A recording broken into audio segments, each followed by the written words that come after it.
Parece un tanto confuso y el imaginarte, el sacar el desglose de qué es lo que va a pasar exactamente, en qué lugar, en qué tiempo, de imágenes y sombras como las que se ven en las películas que te presentan, quienes tratan de dar explicación al Apocalipsis, pues te habla de lo difícil que es sin Cristo en tu corazón y con una llenura total el poderlo entender. Pero vamos a ver cómo tener ese corazón preparado para poder entender todo lo que Dios nos va a mostrar. Lucas 8, versos 9 al 10 dice: y sus discípulos le preguntaron diciendo: ¿qué significa esta parábola? Y él dijo: a vosotros es dado conocer los misterios del reino de Dios, pero a los otros por parábolas, para que viendo no vean y oyendo no entiendan. Aquí está Jesucristo hablando a sus discípulos cuando ellos le pidieron que les explicara el significado de una parábola que dijo Jesús. Y les da una verdad a sus discípulos, a quienes han creído en Él, a quienes le han entregado su corazón. A ti te es dado entender los misterios del reino de Dios. A ti te es dado que tú puedas ver claramente todo lo que va a pasar. Los demás ven parábolas, los demás ven imágenes, los demás ven sombras, así como las que toda la gente tiene de los jinetes del Apocalipsis, de lo que va a pasar, solamente de una forma figurada y malentendida. Pero Dios quiere que a cada uno de los que estamos aquí nos hagamos sus discípulos, le amemos a Él y por medio de lo que Él hizo en la cruz podamos entender los misterios del reino de Dios y no solamente ver imágenes y ver sombras. De tal manera que Dios se revele a tu corazón y a tu vida y a través de toda la Escritura y no solamente a través del Apocalipsis. De hecho, las verdades eternas de Dios no vienen solamente en ese libro. Mucha gente quiere tomar el Apocalipsis, empieza a leerlo sin haber leído la Biblia por completo y no entiende nada, porque se les olvida un principio que es muy importante para entender el Apocalipsis. Salmo 119, verso 160, dice la Biblia: la suma de tu palabra es verdad, y eterno es todo juicio de tu justicia. La verdad de Dios está en entender la suma de toda su palabra, desde Génesis, el primer libro, hasta Apocalipsis, el último libro. No solamente en tomar un libro, el Apocalipsis, sino entender toda la palabra de Dios. Y la suma de la palabra de Dios es verdad, no un versículo aislado. Porque de manera aislada alguien podría tomar un versículo y decir: pues es que Judas fue y se ahorcó. Entonces Judas era apóstol. Yo no soy apóstol, el que era apóstol estaba cerca de Jesús, fue y se ahorcó, la Biblia permite el suicidio, vamos a ahorcarnos. Y es una manera de tomar una herejía de un versículo torcido porque no se entiende que la suma de la palabra es verdad. Cuando la Biblia dice, por ejemplo, en los 10 mandamientos que no matarás. Y cuando tú lees el contexto de lo de Judas, que él vendió a Cristo por las piezas de plata, etcétera, y empiezas a entender por qué él actúa así. Entonces no es una verdad así extraída de manera unitaria, sino es la suma de toda su palabra. Y cuando empiezas a estudiar la suma de toda su palabra, ves que en toda su palabra hay eventos apocalípticos, hay predicciones del Apocalipsis, no solamente en Apocalipsis. Después Dios como que de alguna forma trae mayor claridad a través del Apocalipsis que Dios le reveló a Juan, y nos lo deja al final de la Biblia porque es importante entender que debimos haber leído toda la Biblia con paciencia para poder entender el libro. Pero vamos a ver cómo hay otros pasajes que nos hablan también de eventos apocalípticos y nos invitan a cambiar nuestro corazón para poder entender dichos eventos. Hechos 3, versos 19 al 21 dice: así que fíjate bien, arrepentíos y convertíos. Aquí está hablando de que tú te entregues a Dios, de que tú dejes tus pecados, de que te conviertas, de que te hagas una persona nueva, de que seas una persona con un nuevo corazón, con un nuevo propósito, que dejes el egoísmo y que busques a Dios. Arrepiéntete y conviértete. Y dice: para que sean borrados vuestros pecados y para que vengan de la presencia del Señor tiempos de refrigerio. Yo te puedo perdonar tus pecados. Cada persona tiene una lista de cada pecado que día a día le vas agregando y agregando y agregando y agregando. Y después de 10, 20, 30, 40, 50, 60 años pecando, tienes una lista enorme de pecados. Pero dice que van a ser borrados tus pecados. Dios elimina esa lista, la quita por completo y vienen tiempos de parte del Señor de refrigerio. Vienen a tu alma tiempos de descanso. Viene como un oasis a tu alma.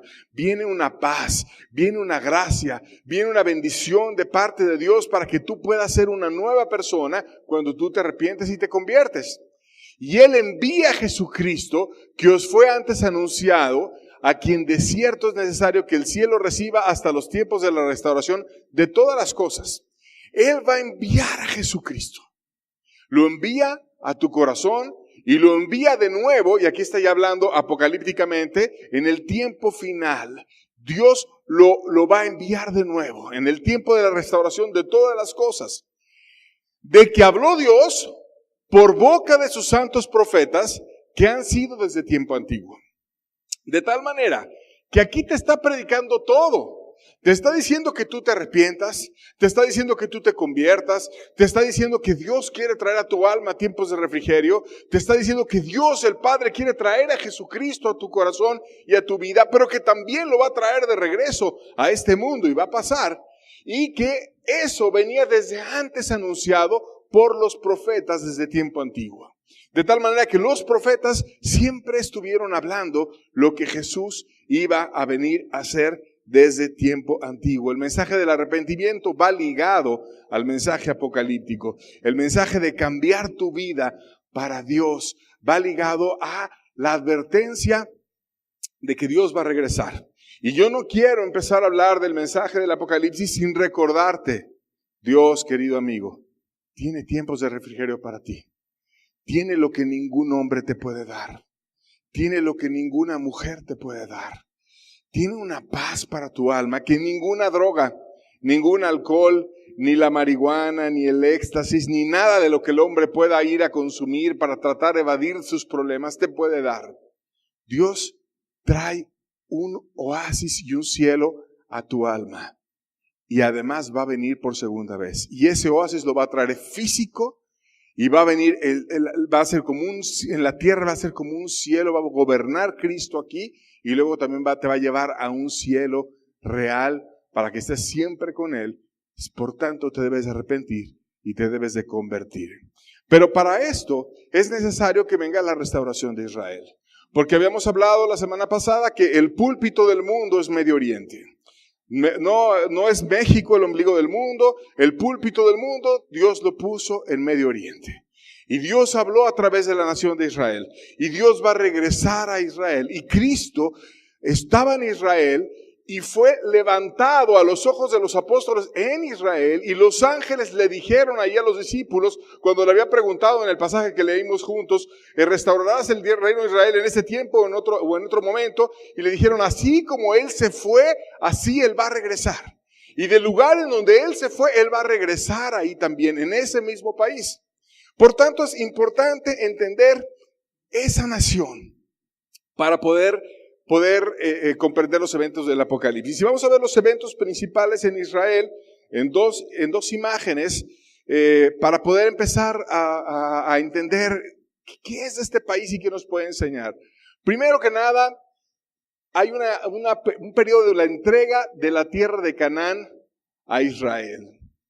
Dios les dio, cuando se estaba formando ese país, la tierra de esa zona a los israelitas, para que en esa tierra ellos conocieran a Dios y para que tuvieran una relación con Dios. Primero se las da como una promesa, después cuando viene una hambruna se van en un éxodo a Egipto y Dios los prospera en Egipto, estuvieron creciendo en Egipto, tuvieron bendición en Egipto, eran muy pequeños todavía para poder regresar y ser una nación. Después Dios los libera, salen errantes por el desierto, cruzando el desierto para llegar a Israel y entran en el punto número 5 a la tierra prometida. Y así es como empezó esa nación. Más adelante, la segunda parte, Ellos empiezan a conquistar la tierra prometida, conquistan diferentes lugares, y uno muy importante fue la captura de Jerusalén, que después fue su capital. Viene la Biblia hablando de eso, y se establece con esa capital el Estado de Israel como nación. Después, ya que se estableció el Estado, Jerusalén es puesta como capital de Israel. Y así empezó esa nación en el tiempo antiguo. Pero como hablamos, todo empezó por el deseo de Dios de bendecir al mundo y de poner su testimonio en un país. Fue Israel, pudo haber sido cualquier otro lugar, pero lo escogió Israel. Si tú ves en el mapa, está geográficamente ubicado en un punto estratégico. Está África bien cerquita, está Asia hacia la derecha, está Europa, está como accesible a todo el mundo en el centro para que no sea tan difícil llegar de otros lugares, y está bien ubicado para poder bendecir a todo el mundo, que es finalmente el deseo de Dios. Pero Dios empezó con una promesa. Y vamos a ver cómo empezó todos estos puntos, eventos principales de Israel. Todo empezó con una promesa, con algo que Dios le dijo a alguien. Génesis 12:1 dice: pero Jehová había dicho a Abraham: vete de tu tierra y de tu parentela a la casa de tu padre, a la tierra que te mostraré. Dios había dicho a Abraham. Ese Abraham vivía en un lugar que se llamaba Ur. Y le iba bien en Ur. Tenía una familia de renombre, tenía dinero, le iba bien. Y Dios le dice: te me vas de aquí de Ur y te vas a ir a un lugar que yo te voy a mostrar. Te voy a mostrar un mejor lugar que este. Y entonces ese hombre, Abraham, cree en Dios y se va a buscar un mejor lugar porque cree en Dios. De tal manera que el inicio de esa relación estaba ligado a una promesa de una tierra. Yo te voy a dar una tierra, yo te voy a dar un país, yo te voy a dar una promesa para que tú y tu descendencia vivan ahí. Así empezó Dios a hablar a Abraham. Después, su promesa fue motivo de adoración. Génesis 12, verso 7 dice: y apareció Jehová a Abraham y le dijo: a tu descendencia daré esta tierra. O sea, no nada más es para ti, es para tu descendencia. ¿Y qué hizo Abraham? Y edificó allí un altar a Jehová, quien le había aparecido. Un altar era un lugar en donde se ofrecían sacrificios a Dios, y donde ellos adoraban a Dios, se entregaban a Dios, como lo hicimos en los cantos. Y adorar no quiere decir otra cosa más que rendirse. Eso quiere decir adorar. Donde tú te rindes, donde tú te olvidas de ti y donde dices: Dios, yo soy tuyo. Yo soy tuyo. Y te lo quiero expresar en una oración, o te lo quiero expresar en rendirte mi vida, o te lo quiero expresar en un canto, o lo puedes expresar de muchas maneras, pero cuando hay un altar, tú dices: soy tuyo, Dios, lo que tú quieras, Dios, porque tú puedes escoger mi futuro mejor que yo, porque tú sabes mejor lo que más me conviene de lo que yo puedo decidir. Tú sabes qué mujer me conviene, tú sabes qué trabajo me conviene, tú sabes qué lugar me conviene, tú vas a dirigir mi vida mejor de lo que yo lo voy a hacer. Por tanto, Señor, me rindo a ti y quiero ser tuyo. Y entonces Abraham le había a Dios prometido esa tierra, y él fue y llegó ahí y le levantó un altar y le dijo: Dios, soy tuyo. Y se puso a adorar a Dios. Yo dejé todo, dejé Ur, dejé mi comodidad, dejé el dinero, vengo y te adoro a ti porque soy tuyo. Más adelante seguimos viendo cómo Dios le prometió la tierra y le puso límites a esa tierra. Génesis 13, versos 14 al 17 dice: y Jehová dijo a Abraham, después que Lot se apartó de él: alza ahora tus ojos y mira desde el lugar donde estás hacia el norte, hacia el sur, al oriente y al occidente, porque toda la tierra que ves la daré a ti y a tu descendencia para siempre. Y haré de tu descendencia como el polvo de la tierra, que si alguno pudiere contar el polvo de la tierra, también tu descendencia será contada. Levántate, ve por la tierra a lo largo de ella y a su ancho, porque a ti te la daré. Ve y camina, Abraham, todo lo que ves, camina hacia el norte, camina hacia el sur, camina hacia el oriente, camina hacia el occidente. Toda esta tierra es tuya y la voy a llenar de gente. Y yo voy a bendecir a esa gente. Y yo voy a ser rey de esa gente. Y yo voy a hacer que la gente me busque y va a ser tu descendencia. Y va a ser algo preciosísimo. Y le puso límites hasta el norte, al sur, aquí. Le puso ahí todos los límites claramente establecidos de lo que iba a ser su tierra. Aún más, Dios, que no necesita, porque es Dios y cuando Él dice algo, no miente. Pero Dios mismo hizo un pacto con Abraham. Hizo un pacto solemne, serio, y una promesa con un pacto donde le rectifica de nuevo lo de la tierra y le dice que él va a cumplir esa promesa. Génesis 15, versos 8 al 21. Y él respondió, Señor Jehová, ¿en qué conoceré que la he de heredar? Y le dijo, tráeme una becerra de 3 años, y una cabra de 3 años, y un carnero de 3 años, y una tórtola también, y un palomino. Y tomó él todo esto, y lo partió por la mitad, y puso cada mitad una frente a la otra, mas no partió las aves. Y descendían aves de rapiña sobre los cuerpos muertos, y Abraham las ahuyentaba. Mas a la caída del sol, sobrecogió el sueño a Abraham. Y aquí que el temor de una grande oscuridad cayó sobre él. Entonces Jehová dijo a Abraham, ten por cierto que tu descendencia morará en tierra ajena, y será esclava allí y será oprimida 400 años. Mas también a la nación a la cual sirvieren juzgaré yo, y también de estos saldrán con gran riqueza. Y tú vendrás a tus padres en paz, y serás sepultado en buena vejez. Y en la 4ª generación volverán acá, porque aún no ha llegado al colmo la maldad del amorreo hasta aquí. Y sucedió que puesto el sol ya oscurecido, se veía un horno humeando, y una antorcha de fuego que pasaba entre los animales divididos. Y aquel día Jehová hizo pacto con Abraham, diciendo, a tu descendencia daré esta tierra, desde el río de Egipto, el río grande, hasta el río Éufrates, la tierra de los ceneos, de los ceneseos, de los admoneos, de los heteos, de los fereceos, de los refaitas, de los amorreos, de los cananeos, de los gergeseos, de los jebuseos. Dios de nuevo aclara exactamente qué tierra.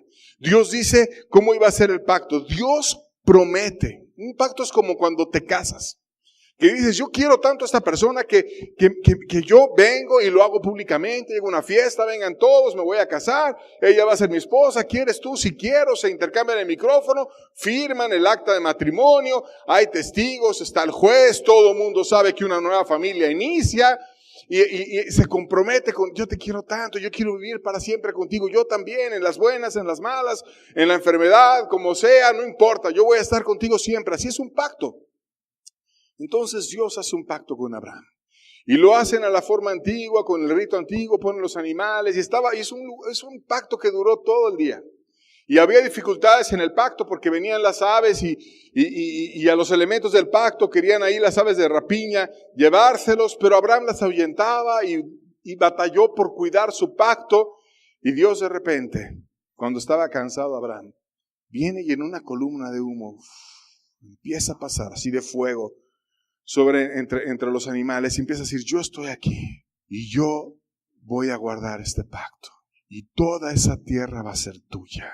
Dios lo prometió, Dios lo dijo, Dios no miente. Dios se lo dijo a Abraham, Dios lo prometió. Y le empieza a decir lo que va a pasar.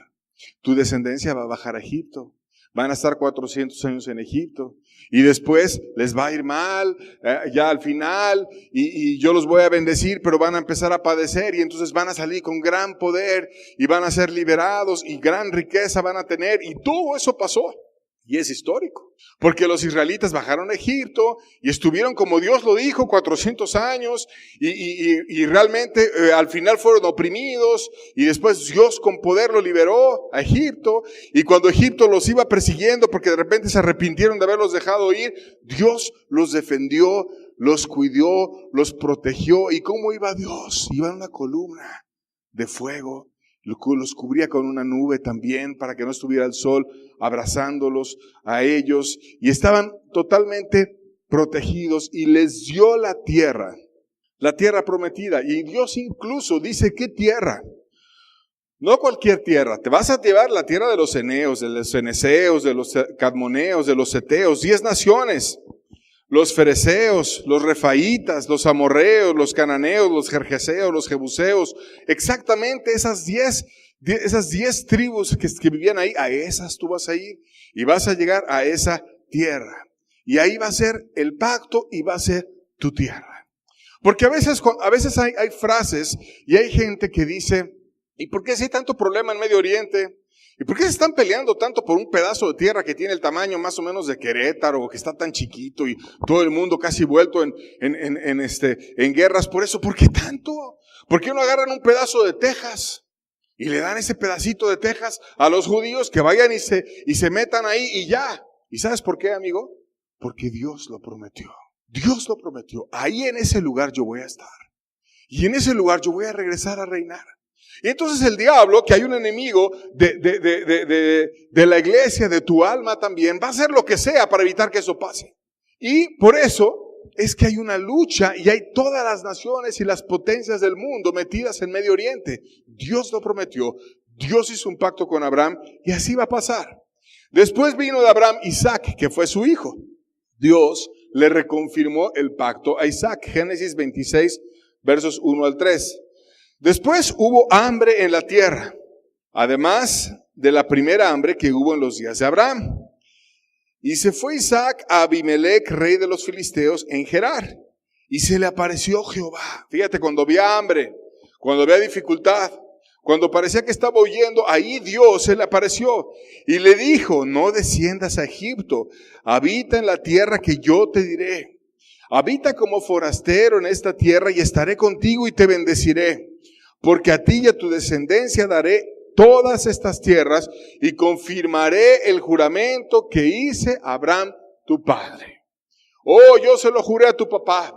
Yo se lo juré a Abraham, a tu padre, y yo lo voy a confirmar contigo. Como se lo dije a tu padre, ya no está tu padre, ahora estás tú, pero yo soy Dios y yo contigo, Isaac, también lo voy a hacer. Y no solamente con Isaac, después Isaac tuvo otro hijo que se llamó Jacob. También Dios se lo confirmó a Jacob.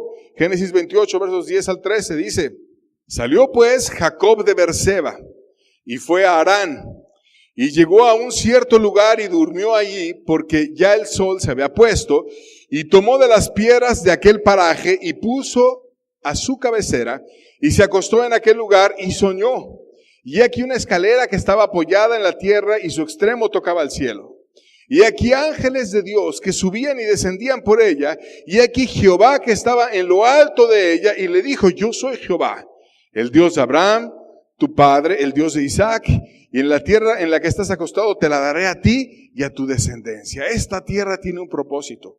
Tú estás aquí a lo mejor apoyado en piedras, como si estuvieras como errante, como extranjero, no tienes ni una almohada, tu almohada es una piedra, pero yo esta tierra, yo soy Dios.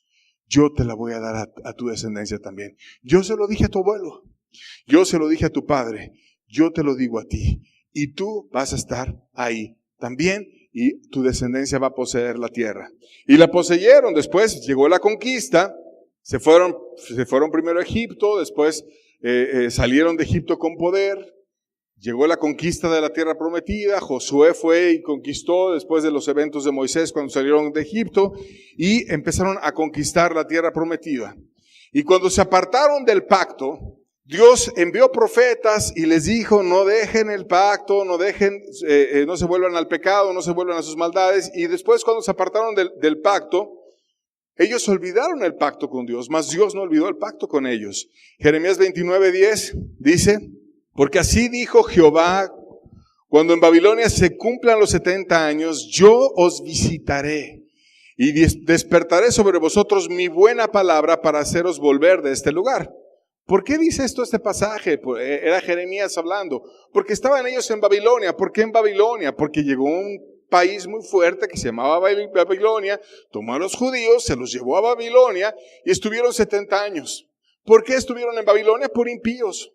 Porque andaban de adúlteros, porque andaban de codiciosos, porque andaban de ladrones, porque los jueces eran corruptos y todos ellos juzgaban por cohecho, muy parecido a lo que pasa en México. Y había mucha maldad y había mucha impiedad, porque las mujeres eran inmorales, los hombres también eran inmorales. Y Dios se hartó de su hipocresía, de su religiosidad.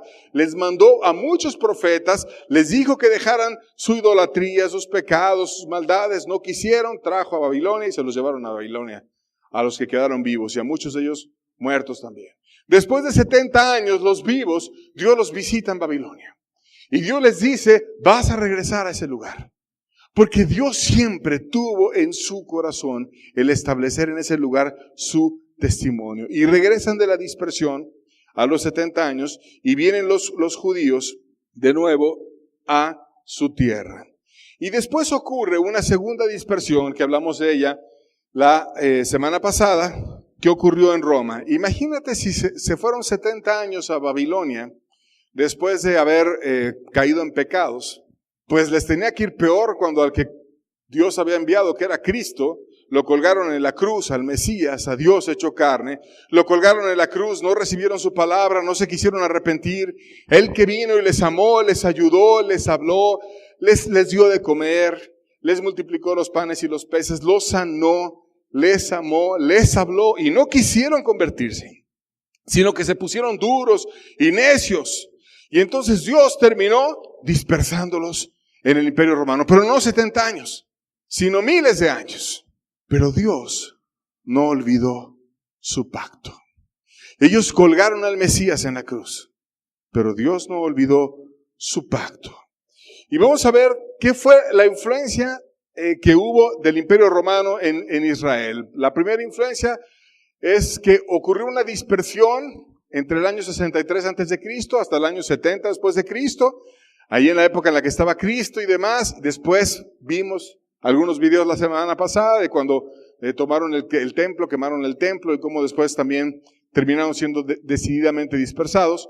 Roma después le cambió el nombre por Elia Capitolina y edificó un templo a Júpiter. Fíjate, un templo a Júpiter en vez del templo a Dios.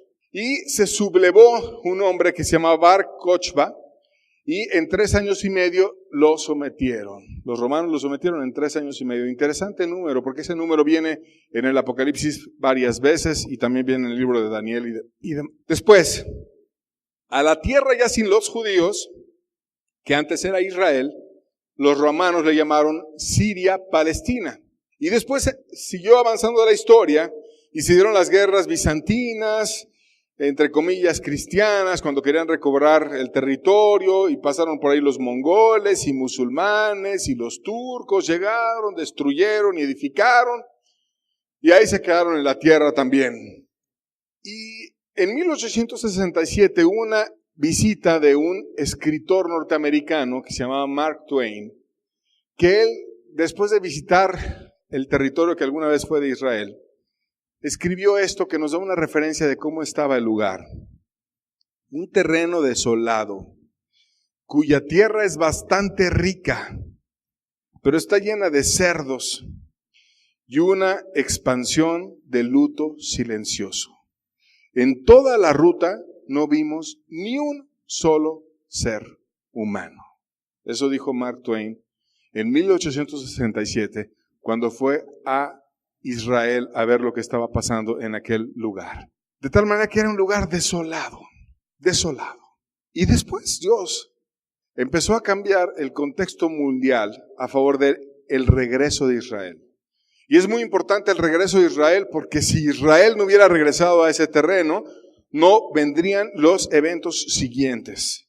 De tal manera que históricamente nosotros, que ahora vemos que ya existe la nación de Israel, pero que hace algunos años no existía, estamos viendo los cumplimientos recientes de las profecías de la Biblia en nuestra historia inmediata.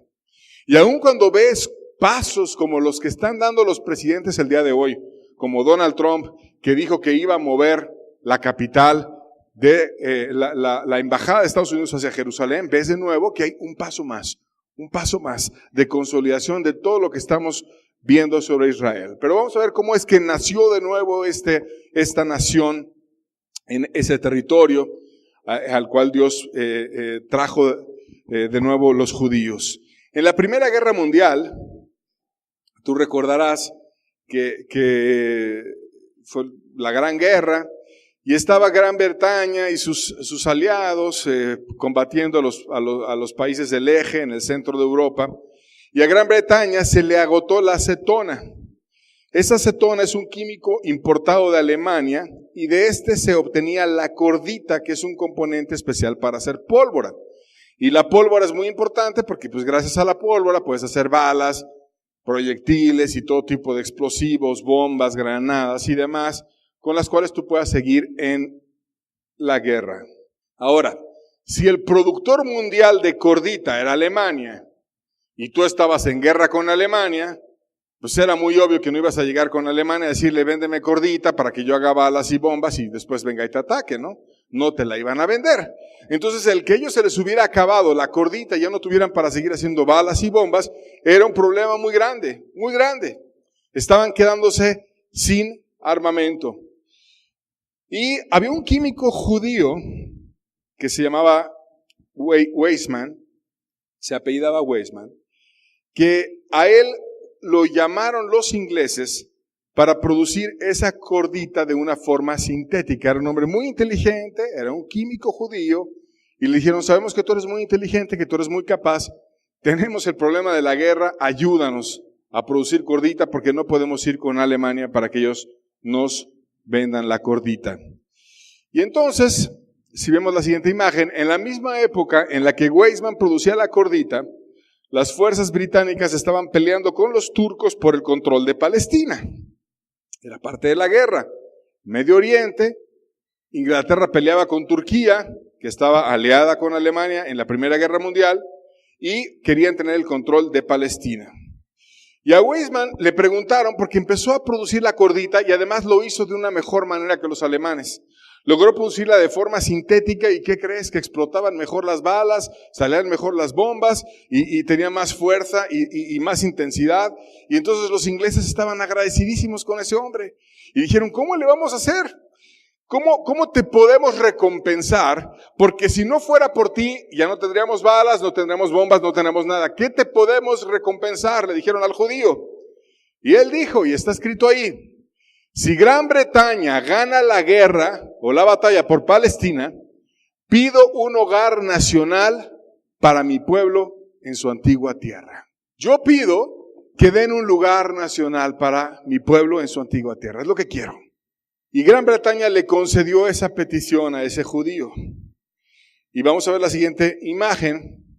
Gran Bretaña accedió y el 2 de noviembre de 1917, el ministro de Relaciones Exteriores, Arthur James Balfour, a nombre del gobierno, dijo textual, el gobierno de su majestad ve con agrado que se establezca en Palestina un hogar nacional para el pueblo judío y utilizará sus mejores medios para facilitar el logro de este objetivo.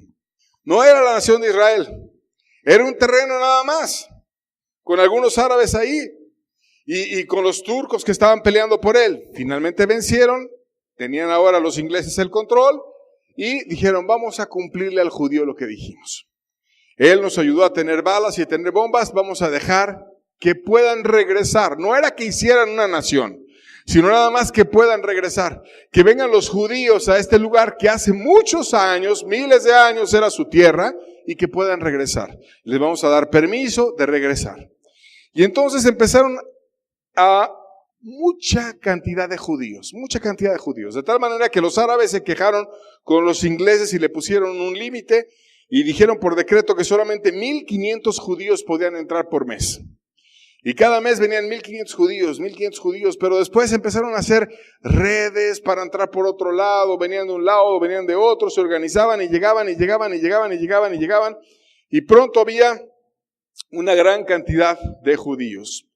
Vamos a ver una foto en donde viene este químico, Weizmann, que se ve del lado derecho, ahí lo ves, en Israel precisamente cuando Dios ya había cumplido esa bendición de que estaban regresando a Israel. Pero al lado de él, en esa misma foto, hay otro hombre del cual también quiero hablar, el que están ahí señalando con el puntero, que se llama Allenby.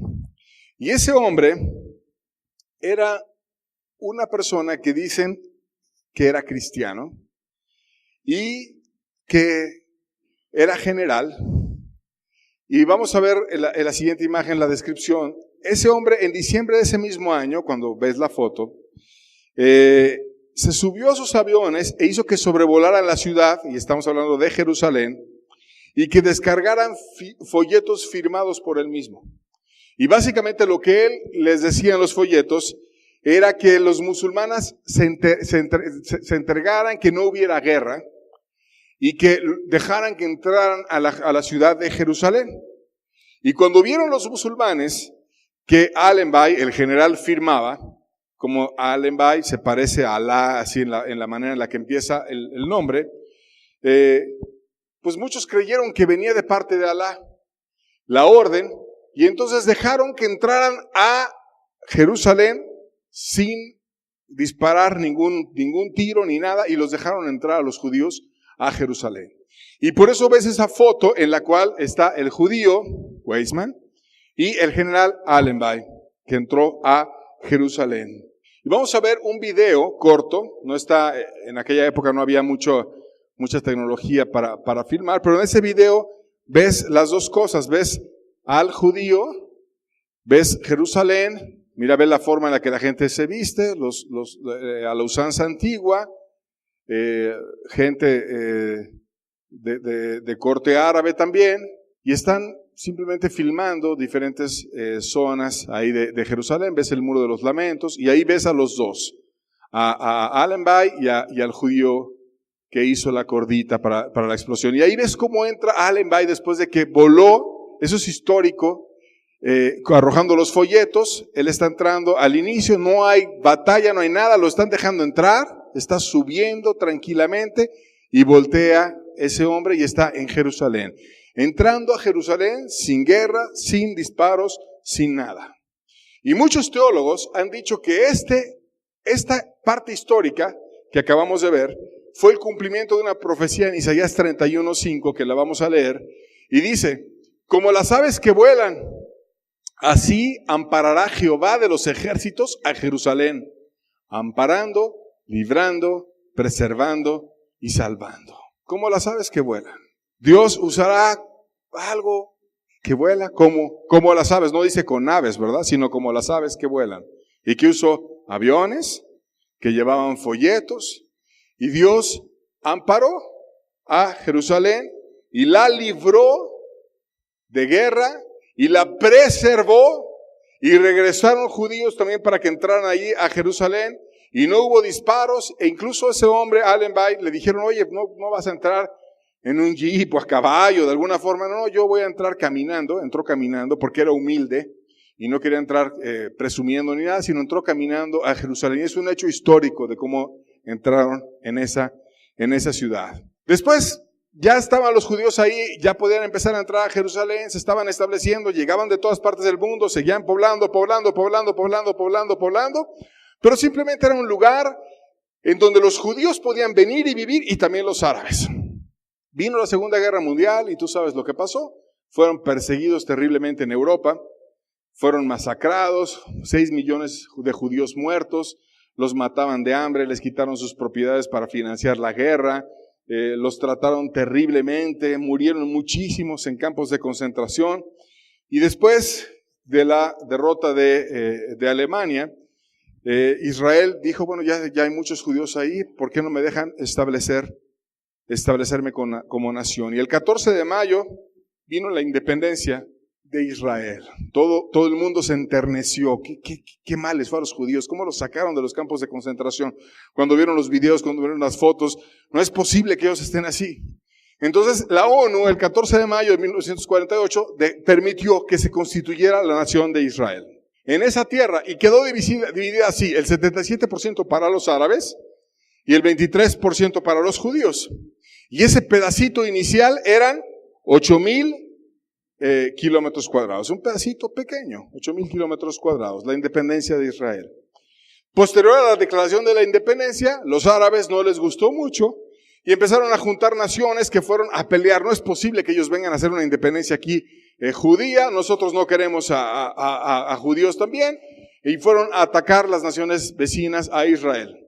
Israel ganó esa batalla que estaba muy en duda lo que iba a pasar.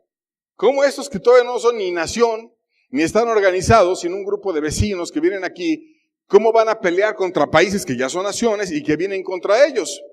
Pero Israel ganó esa batalla y creció de 8,000 a 21,000 kilómetros cuadrados su territorio. Ganó, venció, y muchos que estaban en esa batalla fueron judíos que estuvieron en campos de concentración. Y había algo en su corazón, después de que lograron salir de esos terrores espantosos. Nunca más, nunca más, nunca más. Quiero tener una nación, aunque muera por ella, voy a pelear, pero no quiero otra vez que alguien venga y nos haga lo que nos hicieron los alemanes en la época de Hitler. Nunca más, aunque voy a dar mi vida aquí. Y realmente pelearon fuertemente. Después vino otra guerra, que fue la Guerra de los 6 días. Esa Guerra de los 6 días ocurrió en 1967, con un ataque inicial de Israel a una coalición árabe, que ellos temían un ataque inminente. Y esa guerra la estudian las personas que estudian paramilitar, las personas que estudian para pilotos aviadores, etcétera, o en el aspecto bélico, para ver cómo se comportó la Fuerza Aérea israelí, cómo movieron los tanques, porque tenían mucho menos soldados, mucho menos aviones, mucho menos organización, porque eran varios países en contra de ellos, pero ganaron de una manera increíble. Y en menos de una semana, en la Guerra de los 6 días, creció su territorio de 21,000 a 67,000 kilómetros cuadrados. Y hay muchas proezas militares que se hablan sobre esa guerra, incluso de estrategia humana. Por ejemplo, Israel, de hecho, cuando se sintió que iba a ser atacado, atacó primero y mandó sus aviones, pero no los mandó así por el lado más directo, más pronto hacia Egipto, sino que los mandó hacia el mar. Y después del mar entraron hacia Egipto y estaban confundidos de dónde vienen estos aviones. Vienen de Francia, vienen de Inglaterra, ¿de quién? Y en realidad eran de Israel. Y aparte volaron muy bajito, muy bajito, muy bajito, muy bajito, para que los radares no los detectaran, porque solamente los radares detectaban ya más alto. Y el ataque empezó con los aviones egipcios estacionados así en el lugar, en su aeropuerto militar, pues. Y aparte en el horario en el que el que tenía el poder de sacar los aviones estaba atorado en el tráfico, y pues no había celulares y tantas cosas que ahora tenemos. Y entonces lo escogieron de una manera muy estratégica. Muchos aviones los bombardearon antes siquiera de que salieran y destruyeron la aviación. Y realmente fue increíble como en una semana vencieron a varios países que los atacaron y tuvieron control de la zona. Pero más allá de eso, de la estrategia, la habilidad humana, el valor de los soldados, quiero compartir con ustedes un video de una persona que da testimonio y que estuvo en esa guerra y dice, Dios nos ayudó. Dios nos ayudó. Y vamos a ver el testimonio de este hombre en cosas que pasaron en esa guerra que no tienen explicación y que hoy deben de ser un testimonio para nosotros también. Si las teorías de conspiración no logran explicar la sorprendente victoria de Israel en la Guerra de los 6 días y no existió un arma secreta, entonces debemos buscar otra opción. Después de la guerra, el general israelí Hoth dio esta explicación. Cuando nuestra nación queda entre la espada y la pared, se levanta y ataca ferozmente. Ese espíritu es el arma secreta del pueblo de Israel. El coraje y la fuerza del pueblo israelí indudablemente tuvieron mucho que ver con su milagrosa victoria. ¿Puede ser que otra fuerza haya actuado en el conflicto? ¿Una fuerza supernatural? ¿Es posible que los grandes profetas del pasado de Israel estaban a punto de recibir su justicia? ¿Y quién confirmaría tal milagrosa intervención? ¿Los israelíes o los árabes? Durante miles de años el pueblo judío estuvo diseminado por naciones del mundo, a menudo hostiles. Pero una esperanza y una herencia común los mantuvo unidos, aun cuando la fe y la tolerancia del pueblo judío se puso a prueba hasta más allá del extremo.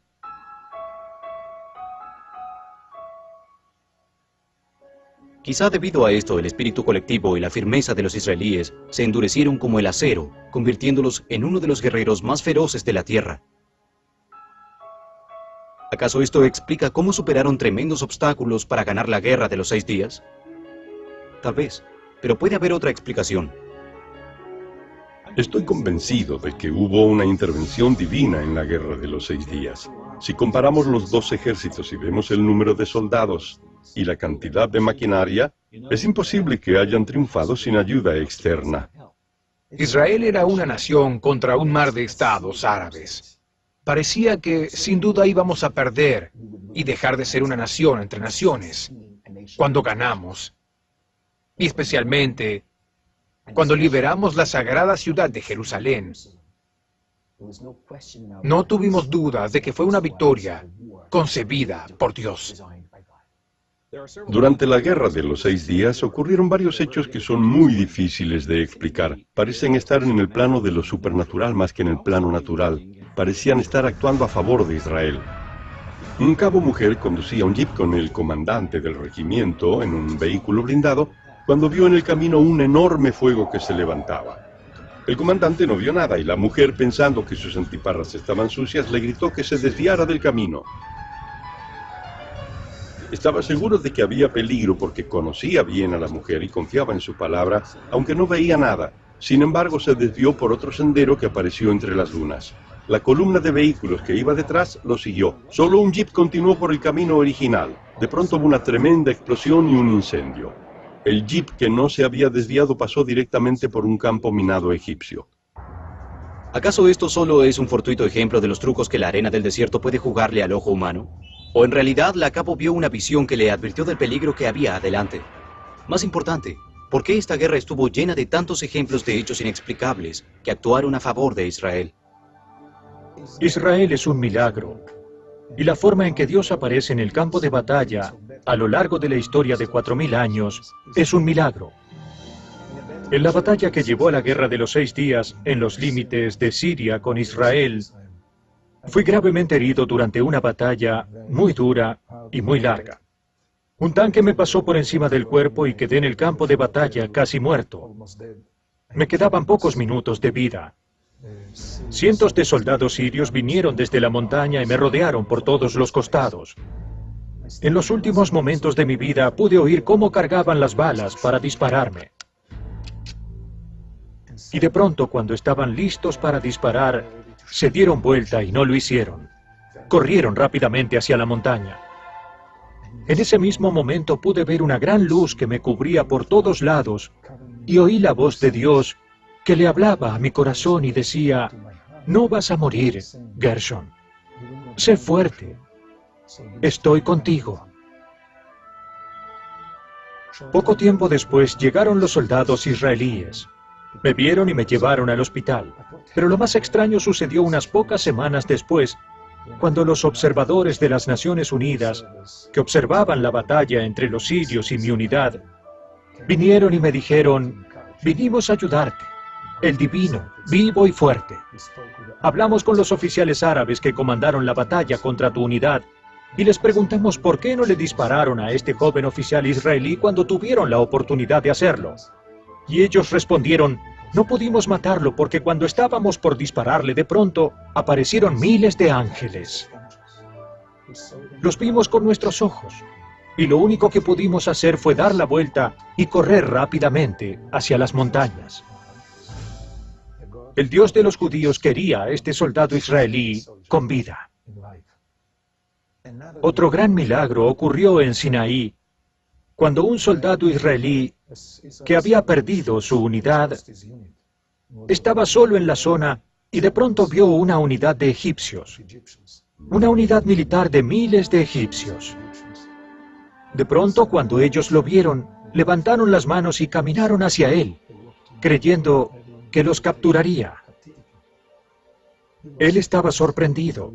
No podía creer lo que veía, pero lo hizo. Los tomó prisioneros. Ellos caminaron detrás de él y él los llevó a la unidad que había perdido. Cuando llegó a su unidad, todos se sorprendieron. No podían creer que un solo soldado había capturado a miles de egipcios con las manos en alto. Los tomaron prisioneros y los oficiales egipcios inmediatamente comenzaron a investigar. ¿Qué pasó? ¿por qué se rindieron ante un solo soldado israelí? Y ellos respondieron, él no estaba solo. Junto con él había miles de ángeles, cada uno con un arma en la mano, listos para dispararnos. Y dijeron, estamos listos para luchar contra soldados israelíes, pero no estamos listos para luchar contra los ángeles de Dios. Si Dios es por nosotros, ¿quién contra nosotros? Dice la Biblia. Continuando la historia, después vino la guerra del Yom Kippur, posterior a la guerra de los 6 días. En el 67, la guerra del Yom Kippur fue en 1973, durante la fiesta de expiación judía, y ahí llegaron ejércitos árabes equipados por los soviéticos con armas rusas, y ellos atacaron por sorpresa a Israel. Israel venció también y pasó de 67,000 a 88,000 kilómetros cuadrados su territorio. Para hablar de la situación actual, vemos ahí un mapa de Israel. Israel está en color amarillo y decía la profecía que iba a ser desde Egipto hasta el Éufrates. El Éufrates está ahí a la mitad de Siria, si alcanzas a ver el río, y básicamente falta Siria. Y si tú ves lo que está pasando en nuestro entorno, tiene muchos problemas. Israel con Siria, y además todos los países, las potencias están metidas en Siria. Está Estados Unidos, está Rusia ayudando a Siria, está Inglaterra, está Francia, a veces hay operaciones israelíes también, y hay mucho movimiento en esa zona, mucho movimiento. Las potencias que han intervenido en el conflicto árabe-israelí, desde la Unión Soviética, la Rusia actual, después de la perestroika, también los Estados Unidos de América han estado muchas veces metidos en todas las clarificaciones y tratados y demás, Francia, China, Gran Bretaña, y es importante decirlas porque luego el Apocalipsis tiene figuras, te habla por ejemplo, de un oso, te habla de símbolos que quieren decir naciones y que vamos a ver más adelante también para poder estar entendiendo a detalle el libro.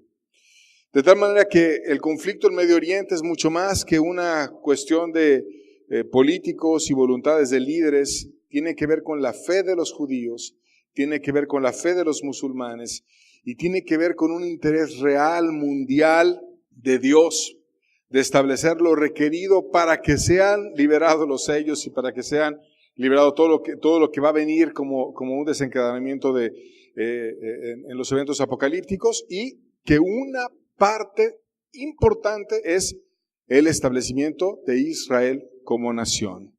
Segunda de Pedro 3, versos 3 al 14, dice, sabiendo primero esto, que en los postreros días vendrán burladores, andando según sus propias concupiscencias, o sea, según sus propias tendencias al pecado, y diciendo, ¿dónde está la promesa de su advenimiento? O sea, ¿dónde está que va a venir de nuevo, de su segunda venida, de su regreso?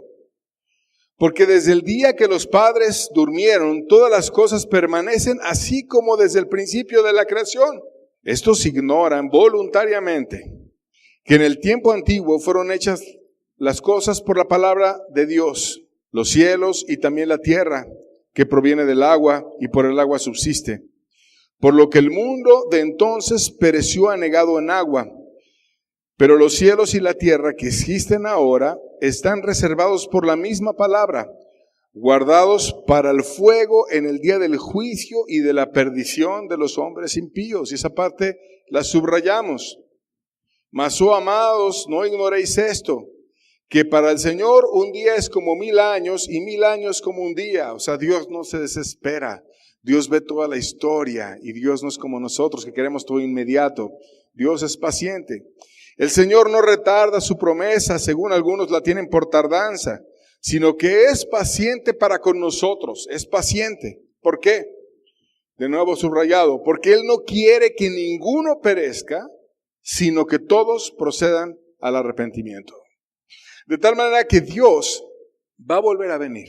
Y todas las cosas ya no van a ser destruidas por el agua como pasó en el diluvio, que también hay muchas pruebas del evento del diluvio, en el cual Dios inundó y trajo muchas cosas que destruyó a los hombres impíos de aquella época, y los que creyeron en Él pudieron salvarse. Sino que ahora van a ser destruidas por fuego. Va a llegar un día en el que las cosas que tengamos nosotros aquí se van a quemar. Y así se va a acabar el mundo, se va a quemar. ¿Qué va a quedar? Va a quedar tu alma, va a quedar mi alma, si nosotros nos arrepentimos, si nosotros trabajamos en salvar nuestra alma, si nosotros aprovechamos la paciencia de Dios que contiene esos eventos apocalípticos para que tú te vuelvas al arrepentimiento y para que creas en Dios. ¿Qué quiere decir eso del arrepentimiento? Arrepentimiento quiere decir que tú cambies tu camino, que es la palabra hebrea que se utiliza para arrepentimiento en el Antiguo Testamento, y la palabra griega que se utiliza para el Antiguo Testamento, para el Nuevo Testamento, para hablar del arrepentimiento, se refiere a un cambio de mente. Y si suma las dos ideas, te está diciendo, cambia tu forma de actuar, cambia tu camino. Si antes vas hacia el adulterio, ahora vas a ir hacia la fidelidad. Si antes vas hacia el robo, ahora vas a ir hacia la honestidad. Si antes vas hacia la violencia, ahora vas a ir hacia la amabilidad. Y vas a hacer exactamente lo contrario al pecado. Dios quiere que cambies tu camino. Pero no solamente tu camino, que cambies también tu mente. Que tus pensamientos no sean sucios. Que tus pensamientos sean puros, que saques la pornografía de tu mente, que saques la maldad de tu corazón, que saques las malas intenciones, las cuestiones perversas de buscar siempre tu beneficio, querer usar a los demás para provecho tuyo y no querer servir a los demás. Que te arrepientas, que dejes tus pecados y que cambies tu mente, porque Dios viene pronto. Porque esos eventos ya vienen pronto, porque Dios no ha olvidado ninguna de sus promesas y porque lo estamos viendo ya. Esto dijo Pedro en su epístola universal y decía, Dios tiene paciencia para que nos arrepintamos. Pero ahora nosotros estamos en una postura diferente. Él estaba en una postura en la cual ya no era Israel nación, ya habían pasado muchas cosas, ya estaba la dispersión, ya había muchos problemas, etcétera. Y ahora nosotros estamos viendo todo el cumplimiento. Estamos viendo cómo Israel vuelve a ser nación. Estamos viendo cómo Dios los está ayudando para establecer ese país. Porque Dios va a regresar a ese país. Y va a hacer muchas cosas que vamos a aprender después. De tal manera que los primeros pasos del cumplimiento del Apocalipsis ya están. Y se pueden venir los demás rapidísimo. ¿Cuál es el consejo, querido amigo? Que tú arregles tu vida. Que tú te arrepientas. Que tú cambies tus caminos, que tú prepares tu corazón y tu vida para recibir a Dios y para que Dios te reciba a ti por medio de un corazón arrepentido y con un deseo real de amarlo y de vivir para Él. Y entonces Dios va a hacer maravillas también. Con eso terminamos. Dios les bendiga mucho. Estamos despedidos. Si alguien tiene alguna duda, estoy para servirles. Que tengan muy bonita tarde. Dios les bendiga.